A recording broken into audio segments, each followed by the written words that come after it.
even as she fished the phone from the pocket of her wide skirt and swiped her thumb over the screen.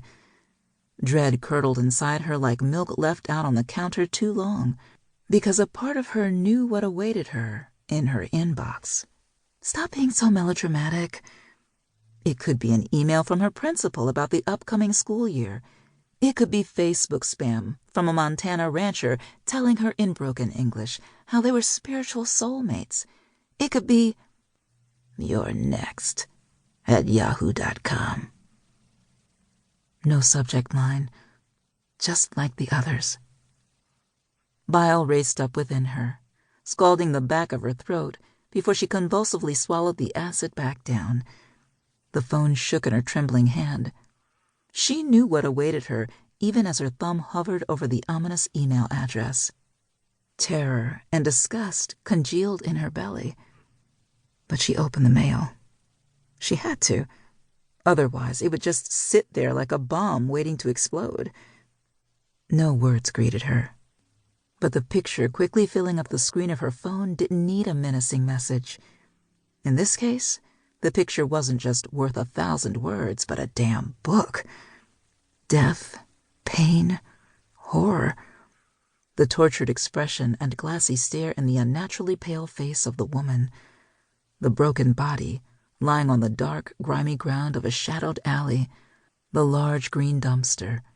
The woman's only companion. The necklace of bruises around her neck. A different woman in each email, but the same gruesome image of death. The same warning in the email address. You're next. She powered down her cell with a jerky, abrupt motion and shoved it back into her pocket. Not tonight. Whoever this sicko was who had been sending her these messages would not shake her. They wouldn't win. Hands still trembling, she pulled open the restaurant door and stepped inside. She briefly closed her eyes as the cool, air-conditioned air drifted over her face, clammy skin, still boiling temper, and wounded pride. The low murmur of voices greeted her in the nearly empty lobby of the bar and bistro, the delicious scents of Italian spices and grilling seafood teasing her nostrils.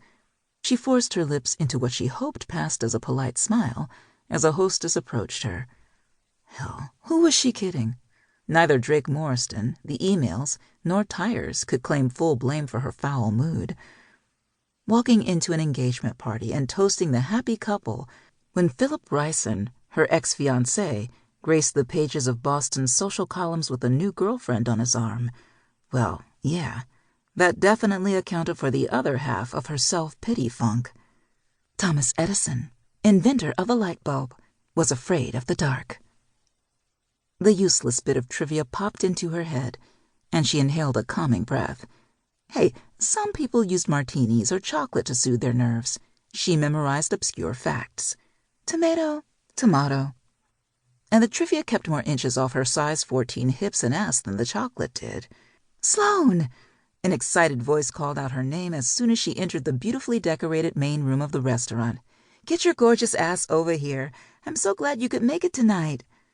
Fallon Wayland, the bride-to-be, sailed across the room, throwing her arms around Sloane and squeezing her in a tight hug.